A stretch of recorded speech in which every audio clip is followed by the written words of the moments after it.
What's up, guys? Devil Dog Gamer here, and we have the Battlefield 6 reveal trailer. I'm pretty excited for this. I've been a Battlefield fan since 1942 on PC, played them all since then, and this one, I think, might be a little different. I am also pleased to announce that next week I'll be flying out to play the multiplayer experience for Battlefield 6 in person and be able to reveal it to you guys on July 31st. You'll get to watch me play it. I'm kind of excited because this one, you know, there's been leaks. We've kind of seen the leaks. I feel like this is the chance for them to kind of return to the Battlefield 3 in 4 days, or even improve upon them. We all got burned with 2042. We all know that. But this one is looking like it might shape up to be something really cool. We got a lot of really cool perspectives from maybe possible the campaign. This doesn't look like multiplayer. This looks like campaign. You got guys battling down in Brooklyn. You got Gulf of Oman. You got the tanks rolling through the desert like Battlefield 3. And then you have even the nighttime, just like the Call of Duty one, where you suddenly have the nighttime with the lasers and the night vision. And, of course, a dam coming down. It just seems like they took everything that we loved about Battlefield, and they're going to kind of go onto it and go pretty hard. Even like the choppers crashing into buildings doing damage. I really hope it does that in multiplayer, because that would be super cool.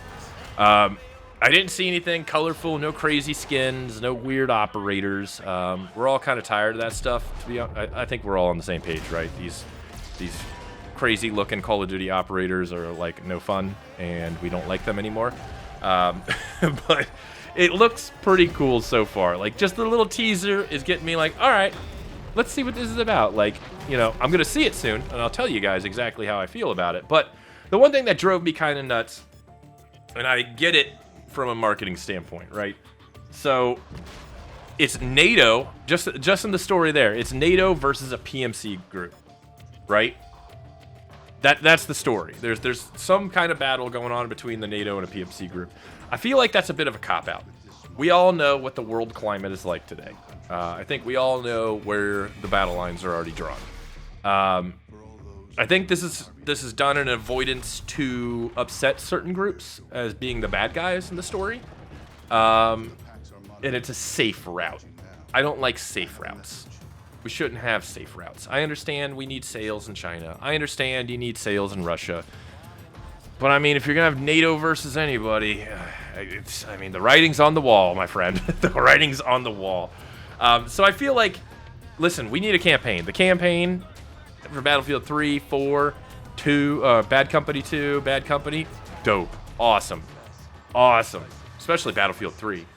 I'm excited that we're getting a new campaign, but I feel like it might just be a little bit of a cop-out at the same time. I'm going to ask him about it when I'm there. You know, I work in marketing now on a game. I understand where the decisions are coming from, but at the same time, you know, not every decision needs to be based off of sales, especially the artistic visions. So I'm kind of like, about this. But we are seeing like battles in Brooklyn. We've seen the Su-57, the F-16, which is crazy. Like, couldn't have guessed an F-16 was going to be in this game. It's so nice. F-22, Su-57. We've seen a Eurocopter flying down the streets of Brooklyn. All right, weird, but okay. Apaches. It looked like an OH-58. The weapons look really good. The character models look pretty good. Everybody's wearing normal, what you would be wearing in the military. There's not anything that I would be like, okay, that looks weird. There's no futuristic gadgets or anything. This feels like they're trying to really go back to the start, what made Battlefield Battlefield. You know, it looks good. Am I cautiously optimistic? Absolutely. I think everybody should be cautiously optimistic about gaming in general lately. But, you know, they've piqued my interest with this trailer. It's all about gameplay. We've kind of all seen the gameplay, though, and it looks good. Like, I haven't seen anything gameplay-wise from any of the leaks that would get me to think, like, okay, that might be a little weird, or that's not good. But a few things that I'm kind of like a little concerned about with this, though, is, of course, what are they going to give? Like, thankfully, they're locking weapons. They are going to lock weapons behind certain classes. We all wanted that to happen. They're going to do it. They said they're going to do it. But what are we getting as far as, like, are we getting special abilities? Are these classes also getting a special ability? I hope not. I really hope not. But what could we possibly get from this? Like, what are we going to see in the terms of the differences between 2042 and Battlefield 6? I'm hoping there are many differences, and it's not the same. You know what I mean? So one thing, though, definitely being on the inside of game development, I understand what these trailers are. There are scenes from this is all generated in-engine. There is some in-game stuff. I can 100% tell you that. There are 100% moments from the campaign, either cutscenes or action moments from the campaign. But anything when you see these trailers, it is generated in-engine, and they actually build it within the engine. So they build the scenes within the engine using everything available in the game. So you're not technically seeing gameplay. So we don't know if the chopper crashing in the building is something that actually happens, or if it's a cutscene moment.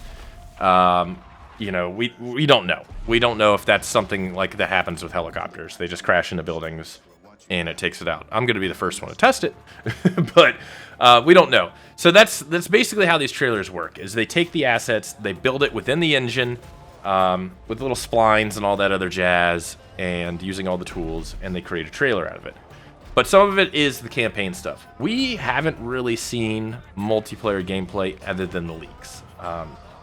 We haven't really seen single-player gameplay. So we're not really sure what we're looking at right now when it comes to this game and what it has. I know people are skeptical. I totally understand that. Gaming in general is skeptical. People are times tough with money, too, for everybody. $70, $80 is not something to sneeze at. I'll say this in all honesty, and this is me talking to you.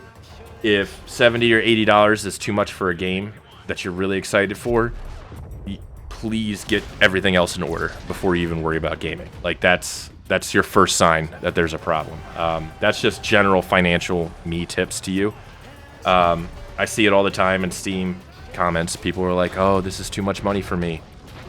Brother, you're in PC gaming. Your graphics cards, like somebody's 1 month worth of groceries. Like, if the $60 game is too much, like, there's a problem somewhere down the line.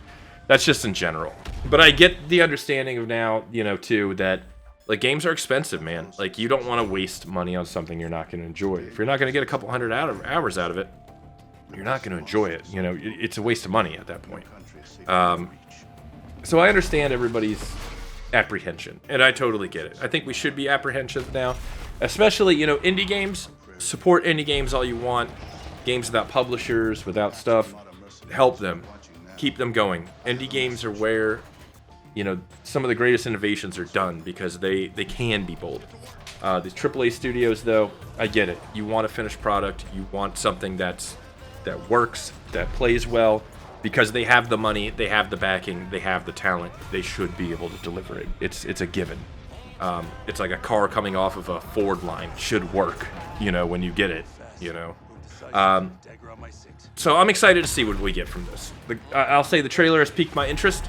I'm excited to get hands-on with it and get the feel of it, which I'll definitely be showing you guys what my honest thoughts are on it, because, you know, this is, I feel, you know, I'm happy to be going, but I feel like this might be their last hurrah if it's not right. So I'm really thinking, just seeing how the ball's rolling, I'm thinking they understand that, and I'm ready to be pleasantly surprised, and I think everybody is.